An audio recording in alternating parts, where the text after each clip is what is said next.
강원도 현안과 이슈를 짚어보는 시간입니다. 한 해를 마무리하는 31일 평창의 작은 마을인 대화면의 한 초등학교에서는 눈물의 졸업식이 진행됐다고 하는데요. 졸업생은 단 2명, 개교 75년의 역사를 뒤로하고 오는 3월 1일 폐교가 확정된 대화초등학교의 이야기입니다. 극심한 학령 인구의 감소로 매년 도내 460여 개의 소규모 학교가 통폐합의 위기에서 벗어나고자 안간힘을 쓰고 있는데 작은 학교 지원 정책으로 출범한 강원교육복지재단이 운영비 문제 등으로 실패한 정책, 사실상 해체라는 불명예스러운 꼬리표를 달며 시끄러워졌습니다. 통폐합의 위기에서 자유로울 수 없는 강원도의 작은 학교 어디로 어떻게 가야 할까요? 이번 시간 함께 고민해 보도록 하겠습니다. 스튜디오에 정유선 강원도 의원, 강범희 전 강원교육복지재단 이사 나와 계십니다. 안녕하십니까? 안녕하세요. 안녕하세요. 네, 저희가 소규모 학교를 두고 작은 학교로 이야기를 하잖아요. 네. 구체적으로 의미가 어떻게 되고 꼭 강원도에 필요한 이유가 있다면 어떻게 되는지 좀 짚어주시죠. 네, 작은 학교라는 말을 많이 쓰잖아요. 네. 이 작은 학교도 법에 있습니다. 작은 학교란 초중등교육법 제2조에 따른 학교 중에서 학생 수가 60명 이하인 공립학교를 말하고 있습니다. 네. 근데 이게 이제 작은 학교와 관련한 부분이 대두가 된 것이 이명박 정부 때입니다. 교육재정 운영 효율화와 그다음에 적정 규모의 학교를 육성한다는 의미로 명분으로 그 작은 학교 통폐합 정책을 이명박 정부에서는 추진했는데요. 초등학교의 경우에 이제 한 개를 그 통폐합하는 경우에 30억. 그다음에 중고등학교 같은 경우는 그 100억의 지원금을 준 거예요. 네. 그러다 보니까 당연히 이제 교육청 입장에서는 예산을 따기 위해서 학교를 줄일 수밖에 없었던 것이죠. 강원도 내 초등학교, 중학교, 고등학교 656곳 중에 70%니까 한 460개 학교가 이제 교육부 통폐합 대상이 됐다고 하더라고요. 뭐 실제 도내 작은 학교 현실 좀 어떻게 바라보시는지 말씀해 주시죠. 예, 근데 그 656개 중에 한 50% 정도, 340여 개 정도 됩니다. 그 교육부 네. 기준에 의하면. 네네. 아까 우리 정 의원님께서 말씀하시다시피 이제 60명, 뭐 120명, 180명 이건 이제 기계적인 거고 네. 실질적으로 우리 이제 강원도 교육청에서 추진하고 있는 거는 본교의 경우 총 인원이 10명이 안 될 경우에는 없애려고 합니다. 그러니까 이제 그거는 나라 법에 의한 것이지만 강원도 교육청에서도 살리려고 애를 쓰고 있는 거죠, 이것이.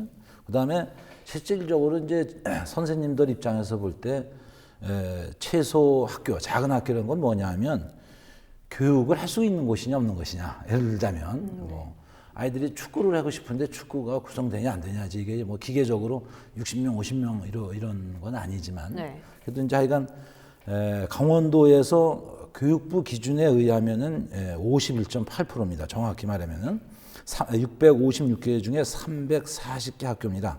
초등이 225, 중등이 115입니다. 근데 이 작은 학교 현실이라는 게 제가 이제 정선에 어디를 갔는데 정선에 어느 뭐 학교라고 얘기 안 하겠습니다. 왜냐면 그 학교 그게 있으니까. 제게 피아노 학원이 2개뿐이 없었어요. 아무 학원도 없었고. 근데 이것도 아이들이 얼마 안 되니까 학원이 운영이 안 되니까 그만둔 거예요. 그렇죠. 그럼 이제 그 학교 아이들이 그래도 뭐 한 50명 되는데 이것저것 재주 있는 아이들이 있지 않습니까? 근데 거기에는 학원이라고 아무것도 없어요.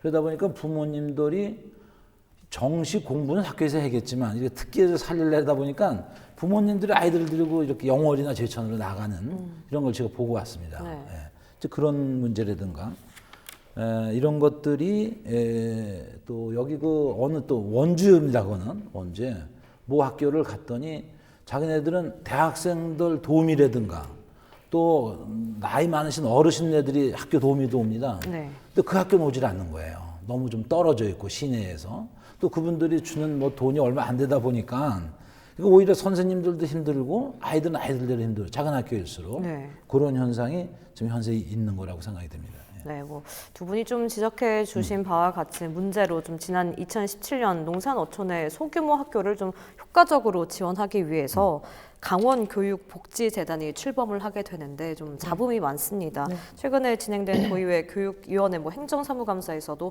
이 부분을 좀 강하게 좀 지적을 한 걸로 알고 있는데 이 운영 예산과 성과를 두고 좀 잡음이 많은 것 같아요. 이 부분에 대해서는 좀 어떻게 생각을 하고 계시는지 말씀해 주시죠. 사실 이 부분과 관련해서는 워낙 언론에서 많이 보도가 되어서 다들 알고 계실 겁니다. 지금 앞에서 저도 얘기를 했고 이사님도 얘기를 하셨듯이 강원도는 작은 학교가 굉장히 많습니다. 그러면 작은 학교를 다 없애야 하는가? 기계적으로 판단해서 그렇게 할 수는 없는 거죠. 왜냐하면 그곳에 어쨌든 학생들이 있으면 학생들에게 의무 교육을 제대로 시키고 그렇죠. 그뿐만 아니라 이제 사실은 지역이 살아가기 위해서는 아이들이 있어야 하고 강원도의 저출생 문제를 해결하는 데도 반드시 필요하니까요. 그래서 이제 작은 학교 살리기와 관련해서 강원도에서 중점 사업으로 했고 민병희 교육감님은 공약으로 내세워서 이제 작은 학교 살리기와 관련해서 전국의 첫 번째로 역점 사업으로 강원교육복지재단을 2017년 출범합니다.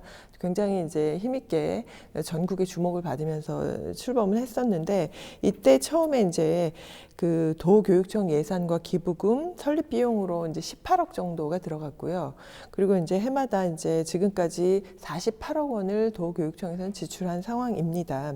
그리고 이제 그동안 원래 이제 목표한 기부금을 가지고 이제 앞으로 운영을 해 나가겠다고 했었는데 2021년까지 그래서 총 민간 기부로 240억을 이제 받겠다고 시작을 했습니다. 근데 이제 지금까지 이제 받은 기부금 3년간 누적 기부금을 보면 3억 1천만 원으로 그 약속한 기부금이 1% 정도밖에 되지 않는 부분에 대한 지적들이 있었고요.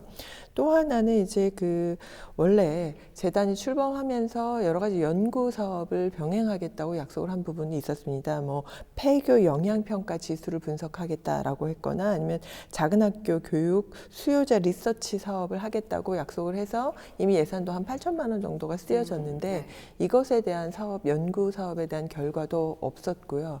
그리고 이제 아까 이제 이거는 어떻게 보느냐에 따라서 시각에 따라서 굉장히 다르긴 하겠지만 아카이브 사업이라고 얘기하는 추억의 학교 사진전이라든가 이런 부분들이 너무 일회성 전시성 사업이 아니냐, 이게 과연 작은 학교 살리기에 무슨 의미가 있느냐 이런 비난도 있었습니다. 그리고 더 중요한 것 중에 하나가 굉장히 많은 사업들이 이제 홈페이지 들어가 보셔도 아시겠지만 지역 인재 양성 사업이라든가 재능 기부자들을 후원해서 연결을 해서 아이들에게 얘기하신 문화예술 교육을 시킨다거나 아니면 작은 학교 재능 키움 사업을 하고 도서벽지에 이제 아이들을 실어 날리는 차량으로 택시비나 버스비를 지원한다거나 그다음에 장학금을 지급하고 홍보 영상을 만들고 이런 활동들을 재단에서 해왔습니다. 근데 이 활동이 과연 그동안 도교육청에서 하던 작은 학교 살리기 사업과 무슨 차별성이 있느냐 이런 지적들이 있었습니다. 그래서 기부금도 계속 운영자금을 마련하는 게 끊임없이 도교육청에서 들어간다면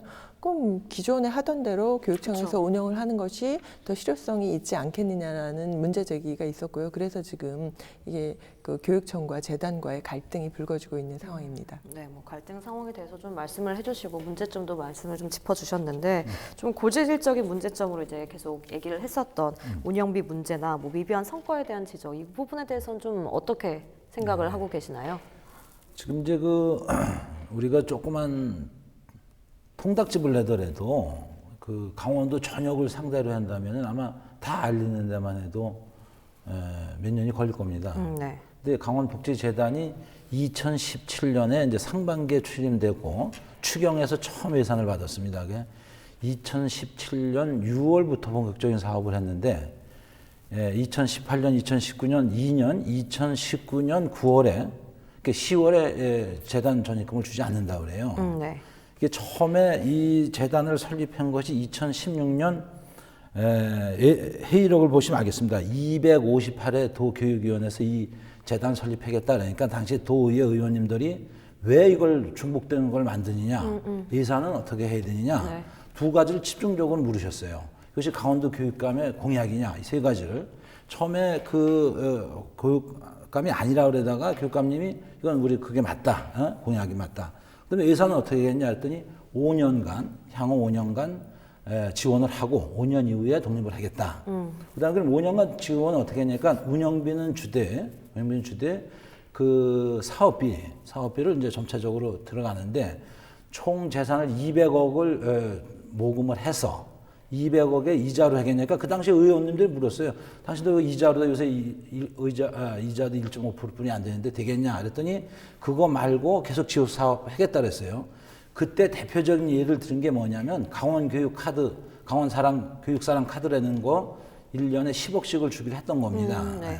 근데 그것이 이제 해놓고 봤더니 지방자치단체장이 출연한 재단에서는 그걸 받으면 안 된다는 거예요.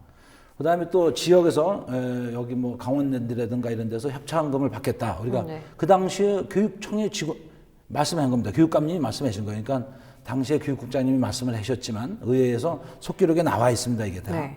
그랬는데 이것도 재단에서 지방자치단체가 출연하고 이런 단체에다가는 돈을 줄 수 없다는 거예요.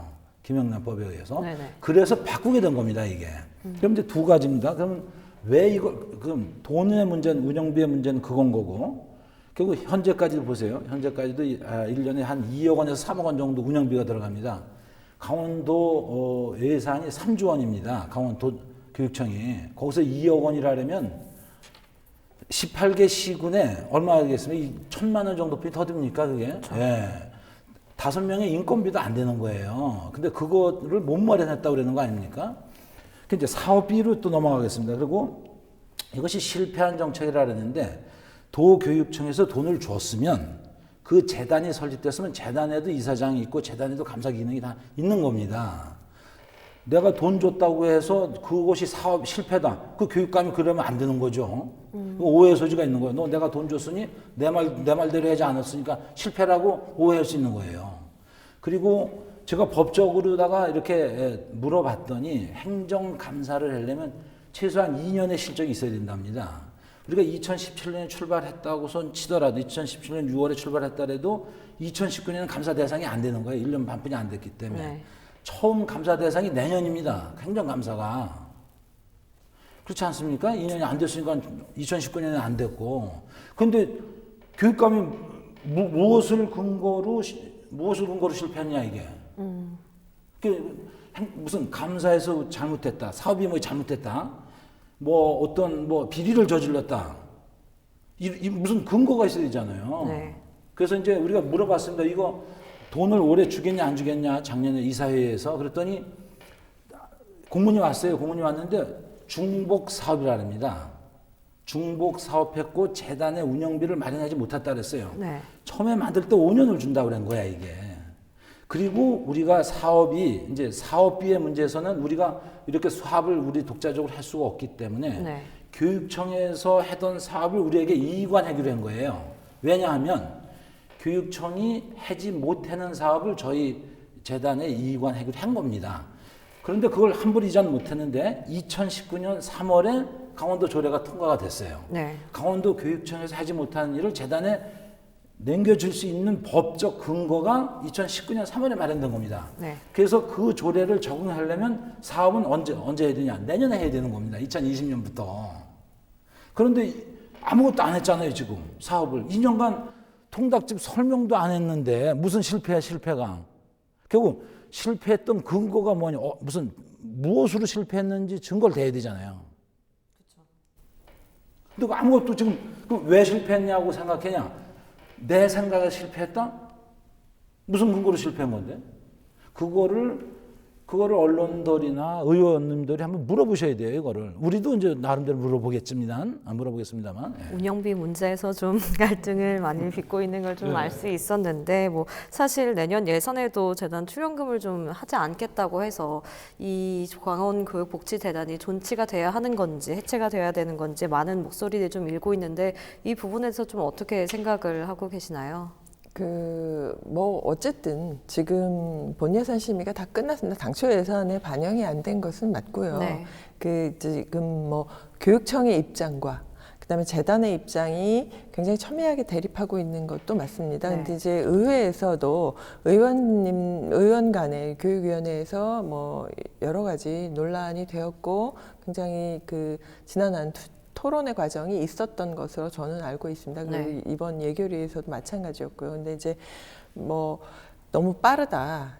지금 이렇게 지원을 끊고 해체를 하는 것이 과연 작은 학교와 관련한 문제가 해결되지 않았는데 이것을 접는 것이 맞느냐, 네. 이런 부분에 대한 문제 제기를 하시는 입장이 있고, 또 반대로 얘기하신 것처럼 중복이다.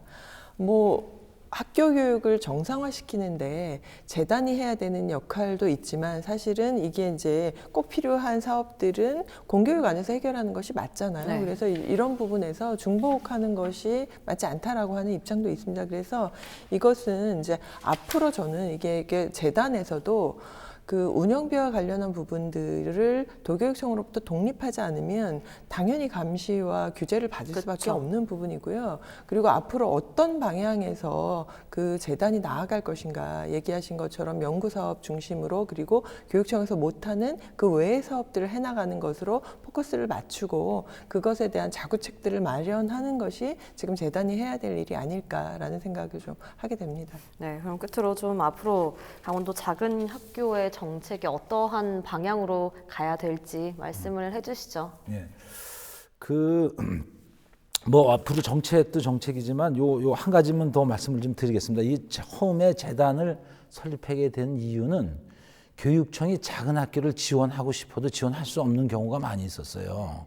예를 들면 258회 의사록에도 다 나와 있습니다. 회의록에도 다 나와 있습니다만, 첫째 기숙사 같은 거는 건립할 수가 없고, 또 교육청이 예를 들어서 어떤 아이가 축구에 재질이 있다고 칩시다. 미술에, 음악에. 그러면 조그만 학교에서 이 아이를 키워주고 싶은데, 교육하고 싶은데 학교에서 할 수 있는 일이란 이 아이 다른 데로다 전학시키는 것뿐이 더 하겠습니까? 예. 그리고 우리가 작은 마을 학교를 그 마을 주민들과 일을 함께 하려고 교육청이 그 사람들하고 MOU나 맺을 수가 없어요. 교육청이. 그건 우리 같은 민간 단체가 MOU를 맺고 지역하고 일을 할 수가 있는 겁니다. 그래서 찐빵 학교를 만든다 그러면 찐빵 협의회하고 교육청하고 할 수는 없지 않습니까? 저희들하고 할 수가 있고요. 또 이것을 운영하고자 하는 공무원들이 1년이나 2년 있다 떠납니다. 근데 저희들은 3년이고 4년이고 5년이고 계속 이 일을 지속시킬 수가 있지 않습니까? 그래서 사업 지속성이나 전문성이 좀 부족한 것을 우리에게 주기로 했던 거예요, 이게. 주기로 했던 건데, 이제 그래서 그런 거를 하기 위해서 저희들이 했던 것이 지금 전문성, 사업 지속성, 민간과의 협력 등을 이유로 이 재단을 설립하게 된 겁니다. 그런데 이런 문제가 하나도 해결 안 됐는데 도교육청에서 해체하겠다? 나는 이 자체가 교육청의 모순이라고 보고요. 앞으로 이제 우리가 어떻게 해야 될 거냐 하면은, 강원도가 산업화 시대에 실패했습니다. 그래서 우리가 150만 명이라야 서울의 1개 구도 안 되지 않습니까? 그래서 농업에서 산업화로 갈 때 실패한 겁니다. 우리 선배들이, 강원도 선배. 지금 산업화에서 이제 4차 산업으로 넘어갈 텐데, 전국에 50만 이상 안 되는 50만 이상 되는 도시가 없는 도가 유일하게 강원도입니다. 이제는 우리가 이 지역에서 지역 인재나 지역 사람을 유출을 우리가 막아야 되는데, 지역이라는 것이 뭐냐 하면은 재생산 구조를 갖춰야 됩니다. 재생산 구조라는 건 아이들 교육이지 않습니까? 근데 교육이 우리 어느 한 조그만 마을에서 학교가 없어지면, 초등학교 없어지면 6년 있다 중학교 없어지고, 3년 있다가 청소년 단체 없어지고, 또 3년 있다 군부대 없어지고, 3년 있다 보건소, 시청 없어지는 마을 소멸로 가는 거는 일본에서 유럽에서 많이 봐왔던 겁니다. 그래서 저희들이 4차 산업국가 오히려 또 이번에 좋은 것은, 우리가 강소국가니 무슨 강소기업이니 이런 게 있듯이 4차 산업에서는 이렇게 대규모 대량 생산, 소품종 대량 생산이 아니라 다품종 소량 생산으로 이제 이렇게 넘어가지 않습니까? 오히려 작은 학교일수록 강점을 가질 수 있는 기회를 이번에 맡게 됐다고 봅니다, 저는. 그래서 우리 강원도 교육청을 많이 아닙니다, 이것이. 농촌 전체인데, 우리가 강소학교라는 개념이 들어와서 지역사회와 또 이 지역의 전문가들과 선생님들과 아이들이 함께하는 이런 학교가 만들어져야 된다, 그렇게 생각을 합니다. 네, 통폐합 위기에 놓인 강원도의 작은 학교 이야기는 여기까지 듣도록 하겠습니다. 지금까지 정유선 강원도 의원, 강범희 전 강원교육복지재단 이사와 함께 이야기 나눠봤습니다. 두 분 오늘 말씀 감사합니다. 감사합니다. 감사합니다. 우리 지역의 이슈 콕 짚어봅니다. 헬로 이슈 토크. 강원도 현안과 이슈를 짚어보는 시간입니다. 원주소방서가 올해로 개서 50주년을 맞았습니다. 반세기 동안 시민들의 생명과 안전을 지켜온 건데요. 2020년 새해를 맞아 원주소방서 이병은 서장 모시고 그동안의 활동과 앞으로의 계획, 겨울철 화재 예방 대책에 대한 이야기 자세히 나눠보도록 하겠습니다. 스튜디오에 원주소방서 이병은 서장 나와 계십니다. 안녕하십니까? 안녕하세요. 네, 기해년이 저물고 이제 2020년 경자해가 밝았습니다. 네네. 시청자 여러분께 이제 새해 인사 말씀 부탁드릴게요. 원주 시민 여러분 그리고 시청자 여러분 안녕하십니까? 원주 소방서장 이병헌입니다. 경자년 새해가 밝았습니다.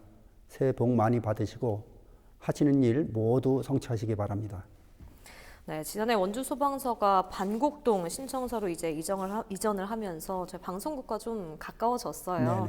네, 신청서를 이전하면서 좀 어떤 점들이 개선이 됐는지 소개를 해주시죠. 지금 신청사가 동북권으로 이전이 되면서 네. 혁신도시에는 지금 공공 건물과 고층 건물이 밀집되어 있거든요. 네. 그런데 소방 안전이 되게 강화가 됐습니다. 그리고 또 한 가지는 이 소방서 앞에 지금 6차선 도로가 잘 뚫려 있기 때문에 저쪽에 원거리 지역에 대한 네. 출동이 좀 더 수월하게 될 수 있는 장점이 있습니다. 네. 뭐 이전을 하기 전에 원주 소방서가 명륜동에 있었잖아요. 네네. 그러면 그 반곡동 신청사로 좀 이전을 하게 된 이유는 좀 구체적으로 어떤 것들이 있을까요? 지금 원주 같은 경우에는 혁신도시와 기업도시 뭐 이런 것들 또 남북권의 역세권이 이렇게 형성이 되면서 지금 도시 수요 팽창이 많이 됐고 네. 인구도 많이 늘어났고 더불어서 소방 수요가 많이 늘어났습니다. 네. 근데 사실은 기존 청사는 노후되고 좁아서 지금 사실 대응에 좀 한계가 있었습니다. 인력이나 장비 관리도 힘들었고요. 네. 근데 이제 이쪽으로 이사해 오면서 그런 것들이 수월해져서 앞으로 그 인구 50만 시대를 대비하는 원주로서는 또 소방 안전이 되게 강화된 것으로 이렇게 판단하고 있습니다. 네. 그러면 구청사는 지금 좀 어떻게 활용이 돼가고 있는 건가요? 사실 구청사는 원주시 소유 건물입니다. 네. 그래서 청사나 부지가 다 원주시 소유라서 아마 원주시에서 활용할 계획을 갖고 있을 텐데요.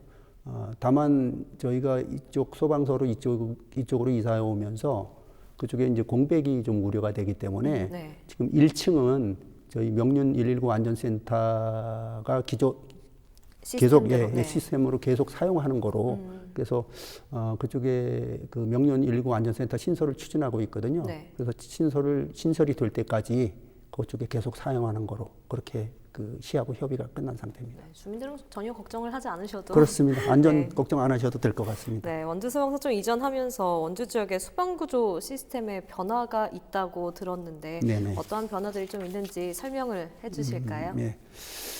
사실은 그 소방서가 이 동북권으로 이사해 오면서 일부 좀 변동이 발생이 됐습니다.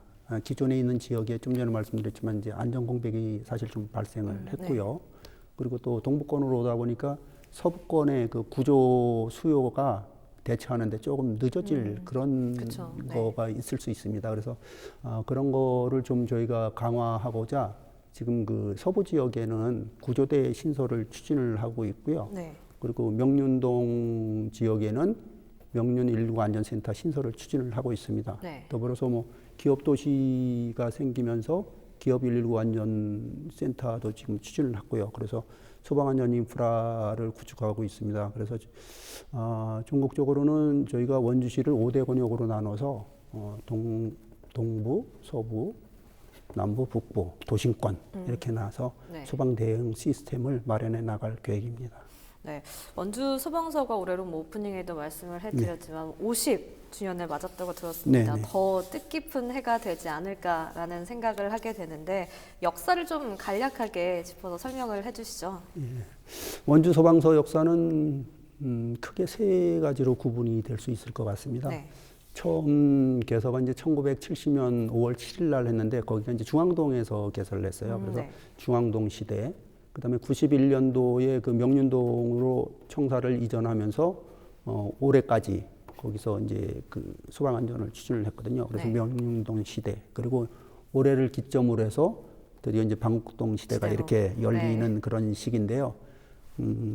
지금 저희 장비 규모로 보더라도 네. 최초 중앙동 시대에는 인력이 14명, 장비가 3대밖에 안 됐어요. 처음 시작에는. 예, 네. 예. 근데 지금은 다소 좀 장비가 협소하게 시작을 했네요. 그렇습니다. 근데 지금 장비가 56대, 또 인원이 한 300명 지금 넘는 저희 굉장히 직원들이, 발전을 크게, 근무를 하고 있습니다. 네, 뭐 인력부터 장비까지 크게 대대적으로 좀 많이 발전하는 걸 볼 수 있는데 50주년을 맞아서 또 기쁘게 책을 발간했다고 들었습니다. 선생님께서 가지고 오셨는데 제가 네, 이거 설명을 좀 자랑 좀 하려고 이렇게 갖고 왔는데요. 네, 해주세요 설명을. 이게 네. 그 원주 소방 50년사라고 저희가 요번에 그 제작을 했습니다. 네. 그래서 그 여기 책자에 보시면은 저희 총 3장으로 이렇게 돼 있는데 네.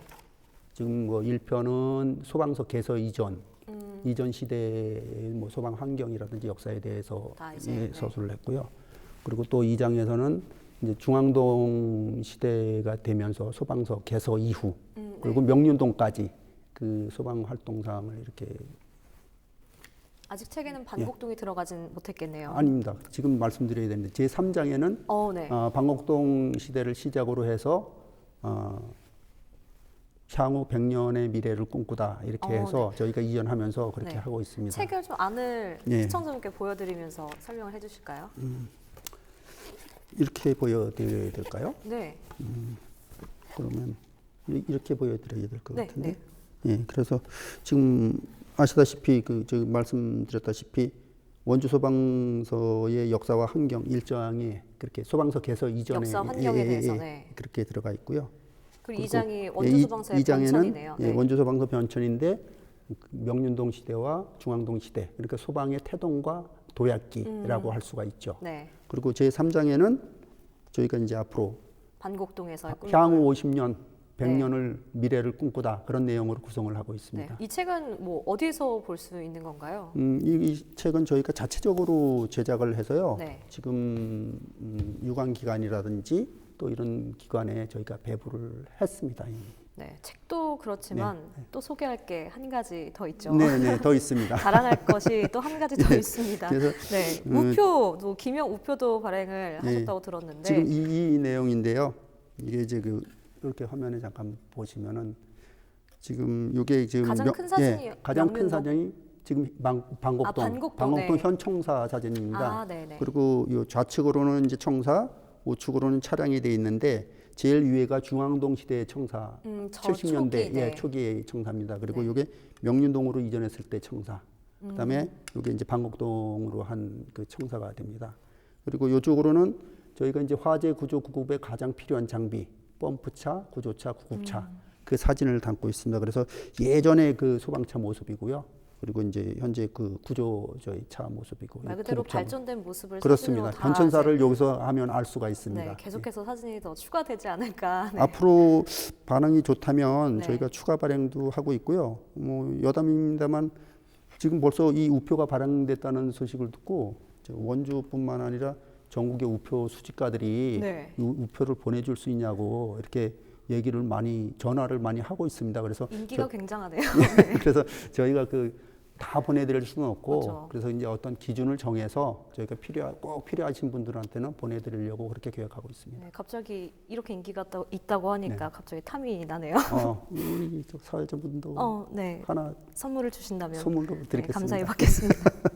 네, 또 뭐 축하드릴 일이 있다고 2017년, 2018년 2년 연속이나 이렇게 네. 또 겨울철 화재 안전 대책 우수 소방서로 선정이 됐다고 들었습니다. 좀 네. 많은 노력을 있었기 때문에 이렇게 덕이 있어서 이 자리까지 온 것인데 좀 설명을 간략하게 이제 해주실까요? 예, 먼저 그 겨울철 소방안전 대책에 대해서 좀 먼저 설명을 드려야 될 것 같아요. 네.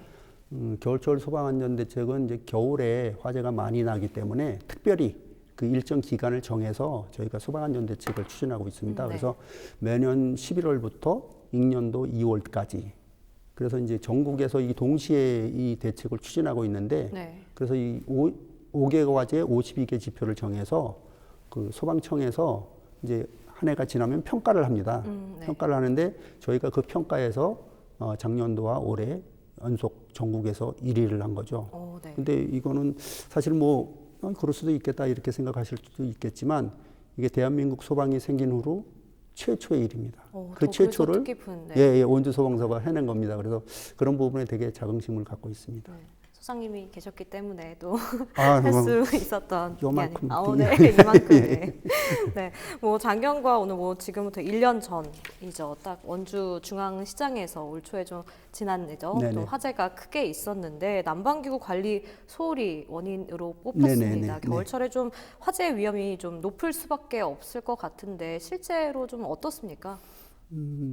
아무래도 겨울에 춥기 때문에 우리 네. 사회자님도 추우면은 일단 따뜻한 거 찾잖아요. 그쵸. 그러니까 추우면 난방기구를 찾을 수밖에 없어요. 근데 이제 찾는 것까지는 좋은데 거기서 이제 화재로. 예, 안전 관리를 잘 하셔야 되는데 뭐 그걸 제대로 관리를 못하면 화재가 발생하는 거죠. 그래서 사실 중앙시장 같은 경우에도 추후에 좀 많이 개선이 됐나요? 그 부분에 대해서. 그 부분은 저희가 그 난방기구 관리는 계속 하도록 네. 그 홍보도 하고 있고 네. 지도도 하고 있고 그렇습니다. 뭐 신속한 출동 말씀해 주신 것처럼 대응도 중요하긴 하지만 가장 화재를 예방하기 위해서는 그래도 안전 가장 중요한 게 사실 예방이잖아요. 네네. 겨울철 화재 예방을 하기 위해서 좀 어떤 것들이 중요할지 짚어주실까요? 사실은 화재 예방을 하려면 여러 가지 부분도 많습니다만 이제 겨울에 특히 유의할 거를 중심으로 이제 말씀을 드리겠습니다. 네. 저희 서에서는 그 겨울 화재 주범을 전기 히터, 전기 매트, 화목 보일러 이렇게 그 세 가지로 지정을 했습니다. 네. 그래서 여기에 대해서 특별히 교육도 실시하고 홍보도 하고 이제 그렇게 하고 있는데요. 거기에 따라서 좀 안전 취급 요령을 좀 말씀을 드리면은 일단 전기 같은 경우에 외출을 하실 경우에는 무조건 다 끄고 나가시는 걸 원칙으로 하셔야 될 것 같습니다. 네. 그리고 원천적으로 차단이 돼야 전기의 화재가 좀 안 날 것 같고요. 그리고 전기 매트 같은 경우에는 이렇게 접거나 이렇게 하면 그 내부의 전선의 접힘 현상으로 네. 접촉 불량 이런 것들로 인해서 네. 열이 발생할 수 있습니다. 그래서 화재로 발생될 수 있기 때문에 접지 않도록 그 주의를 해주시고요. 그리고 화목 보일러 같은 경우에는 일단 주변에 화력이 세기 때문에 가연물을 두지 말아야 됩니다. 네. 그리고 또 연통 부분에 불가피하게 가연물을 둬야 된다면 연통 부분에 불연 재료를 이렇게 피복을 해서 안전 조치를 해줘야 또 안전하게 사용할 수 있습니다. 네, 말씀해 주신 것처럼 물론 출동과 이런 것들이 가장 중요할 수도 있겠지만 그래도 가장 최우선으로 꼽아야 할 건 예방인 것 같습니다. 2018년 원주 소방서 서장으로 이제 취임을 하시고 한 1년 반 정도가 됐는데 원주시 소방 안전 어느 정도라고 점수로 표현한다면 어느 정도라고 생각을 하실 수 있을까요? 점수로 표현하기는 좀 곤란할 것 같아요. 네. 근데 다만 확실하게 말씀드릴 수 있는 거는 저희 그 원주 소방서가 지금 보유한 인력이라든지 또 장비라든지 이게 도내 최고 수준입니다. 네. 그리고 전국적으로 봐도 되게 상위 레벨에 지금 있기 때문에 화재 예방과 현장 대응력에 관한 것은 거의 최고 수준이라고 보시면 될 것 같습니다. 네. 다만 근데 이제 취약한 부분도 좀 있을 수 있는데요. 그런 부분을 좀 비교해 보면 아무래도 그 도심 지역보다는 신도시를 중심으로 하는 도심 지역보다는 구도심 지역이 조금 좀 열악하기 때문에 취약합니다. 왜냐하면 뭐 잘 아시지만 이제 건물이 노후되고 그러다 보니까 뭐 화기 취급도 많고 그쵸. 그러다 보니까 위험 요인이 상대적으로 많기 때문에 좀 위험하고요. 그리고 또 이제 대응적인 측면으로 이렇게 본다면 도심 지역보다는 읍면 지역, 농촌 지역이 조금 더 취약하다고 볼 수 있습니다. 왜 그러냐면 사실 도심 지역은 요 밀집돼 있기 때문에 소방관서가 출동하기가 되게 빠르거든요.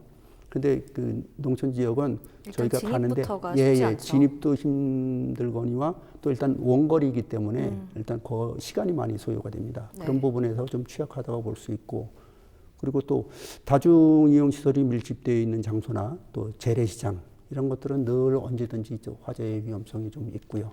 그리고 원주 같은 경우에는 또 이런 사통 발달의 교통 요지잖아요. 네. 그러다 보니까 차량 등이 각종 사고가 많이 발생할 수 있는 그런 지리적 그 취약 요건도 있습니다. 네, 그래도 뭐 소장님께서 네. 최고라고 인력과 장비 그렇습니다. 최고라고 그렇습니다. 말씀을 네, 해주셨으니까 그렇습니다. 큰 걱정은 하지 네. 않으셔도 네, 될 것 네, 네, 같습니다. 네, 그렇습니다. 30년 넘게 이제 시민의 안전을 위해서 고군분투 이제 애를 쓰셨는데 보람을 느낀 적도 많고 좀 기억에 남는 일들이 많을 거라는 생각이 드는데 가장 뭐 꼽을 수 있는 것들이 있다면 어떤 것들이 있을까요? 제가 뭐 올해로 이제 딱 34년 차 네. 근무를 하고 있거든요. 근데 그동안 사실 보람을 느낀 적은 많지만 뭐 최근을 이렇게 짚어보면 일단 연말에 저희 센터를 어린아이들이 이렇게 방문해서 네. 캐롤송, 견학을 온 거죠? 네. 아니 그 견학이 아니라 저희 그 소방공무원들 고생한다고 네. 그 조그만 손을 잡고 와서 어린이집에서 앞에서 네. 악기를 불고 이렇게 공연을 해준 어린 친구들이요? 네. 적이 있었습니다. 그래서 그런 걸 볼 때 우리 그 소방공무원들에 대한 인식이 많이 좋아졌고 네. 또 그런 부분에 대해서 시민들이 많이 알아주시구나 그런 부분에 이제 보람을 좀 느끼고요. 네. 그리고 또 얼마 전에는 또 익명의 산타크로스가 왔다 갔어요. 산타크로스 할아버지가. 네. 그래서 조그만 선물을 하나 이렇게 해서 드시라고 이렇게 갖다 놓고 가서 그런 거 보면 그 익명의 산타분이 지금 이걸 보고 계실 수도 있습니다. 그럴 수도 네. 있을지 모르겠습니다. 네. 그래서 하여튼 늘 고맙게 생각하고 그래서 보람을 느끼고요. 또 기억이 나는 일은 제가 아마 좀 전에도 말씀드렸지만은 저희 소방서가 대한민국 최초로 그 겨울철 소방안전대책 전국 1위 2연패를 했다는 네, 거. 이연소. 예, 네. 예. 그래서 그 부분이 좀 기억에 많이 남고요. 그리고 또 하나는 조금 오래된 기억이긴 하지만 네. 92년도인가요? 그때 92년도요. 예, 예. 네. 92년도에 그 원주시 우산동에 있는 왕곡회관이라는 데가 있었는데 거기서 화재가 났어요. 그래서 지금 사망자가 14명, 그다음에 부상자가 26명, 총 40여 명의 사상자가 났거든요. 큰. 예, 예. 네. 지금 우리 도의 그 소방 역사상 아마 가장 화재로 인한 가장 큰 인명피해가 발생한 화재가 아니었나. 그래서 제가 그때 그 원주에 근무하면서 현장에 가서 화재 조사도 하고 네. 또 사실은 뭐 그런 좀 참혹한 현장도 좀 보고 그랬기 때문에 그런 기억이 되게 오래 남습니다. 네, 뭐 또 시민의 안녕을 위해서 소방관 처우 개선의 목소리가 예전부터 계속해서 있긴 했었는데 네. 이제 드디어 4월에 소방관 국가직 전환이 좀 시행이 됐습니다. 굉장히 반가운 소식인데 네, 이에 대한 기대가 있으실 것 같아요. 좀 어떠십니까? 사실은 그 국가직 전환은 소방공무원의 사실 오랜 수건이었습니다. 네, 사실 맞습니다. 좀 늦은 감이 있죠. 그래서 지금이라도 돼서 다행이라고 생각하고요. 국가직이 된다면 아마 여러 가지 면이 있을 수 있습니다만은 일단은 인력 장비가 지역 간의 편차 없이 잘 보강이 돼서 네. 아마 국민들에게 균등한 소방 서비스를 제공할 수 있다는 게 가장 큰 장점이 될 수 있을 것 같고요. 네. 또 하나는 소방청을 중심으로 해서 그 소방청이 컨트롤 타워 역할을 해서 대형 재난에 능동적으로 대처할 수 있을 것 같습니다. 이번에 고성 산불 사례를 보면 그것이 이제 전국에서 소방공무원들이 다 큰 달려가서 이슈가 됐었죠. 네. 됐잖아요. 그런 것처럼 일사불란하게 그렇게 현장 주의도 하고 진압도 가능할 것 같습니다. 너무 당연한 게 좀 늦게 되지 않았나라는 생각을 좀 그렇습니다. 하게 됩니다. 끝으로 2020년 이제 새해도 시민의 안전을 위해서 열심히 이제 일을 해주실 텐데 원주 소방서 앞으로 이제 활동이나 운영 계획에 대해서도 전해 주시죠. 네, 이제 제일 큰 거는 일단 저희가 2월까지 추진되고 있는 겨울철 소방안전대책을 잘 마무리하는 게 이제 가장 시급한 과제고요. 네. 그리고 이제 내년도에는 저희가 소방안전 인프라 구축을 위해서 명륜 119 안전센터 신축을 하고 있는데 이게 이제 적기에 잘 준공될 수 있도록 추진을 잘 해야 될 것 같고요. 그리고 또 기업 도시에도 역시 그 119 안전센터를 추진하고 있거든요. 그거는 이제 내년에 시작해서 2021년에 준공을 목표로 하고 있습니다. 네. 그래서 저희가 올해 그걸 잘 준비를 해서 내년에 잘 준공할 수 있도록 그렇게 하고 있고요. 그리고 또 올해는 아마 시민과 어린이들을 위해서 좀 더 특별한 해가 되지 싶은데요. 그게 뭔가 다양한 하면 프로그램을 계획하고 계십니다. 예, 안전체험 센터라고 저희 소방서 옆에 네. 그 건립을 추진하고 있습니다. 그래서 그 미니어처를 만들어서 다양한 그 안전체험을 할 수 있도록 그런 센터를 추진하고 있으니까 그게 되면 더욱 원주 시민이 안전하게 생활할 수 있을 수 있도록 그렇게 될 것 같습니다. 네, 기대해 보도록 하겠습니다. 네, 헬로 이슈 토크 오늘은 개서 50주년을 맞은 원주 소방서의 활동과 겨울철 화재 예방 대책에 대한 이야기 나눠봤는데요. 2020년 새해는 더욱 안전하고 건강한 한 해가 됐으면 하는 바람입니다. 지금까지 원주 소방서 이병은 서장과 함께 이야기 나눠봤습니다. 오늘 말씀 감사합니다. 감사합니다.